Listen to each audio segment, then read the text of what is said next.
Քվեարկության նախորդ օրվա և քվեարկության օրվա վերահսկում։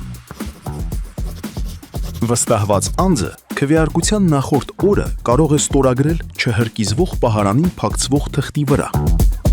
Քվեարկության օրը տեղամասային ընտրական հանձնաժողովը նիստը սկսում է ժամը 07:00-ին։ Վստահված անձը կարող է մասնակցել այդ նիստին և ստուգել թղթի և իր ստորագրության ամբողջականությունը, ինչպես նաև տեղամասային կենտրոնի բացման գործընթացին։ Տեսանկարահանել և լուսանկարահանել քվեարկության և ամփոփման գործընթացը։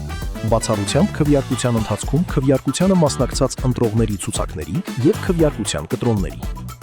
Եթե նա նկատում է խախտում, կարող է պահանջել, որպեսզի իր դիտարկումը կամ բողոքը գրանցվի ՏՀ-ի գրանցամատյանում։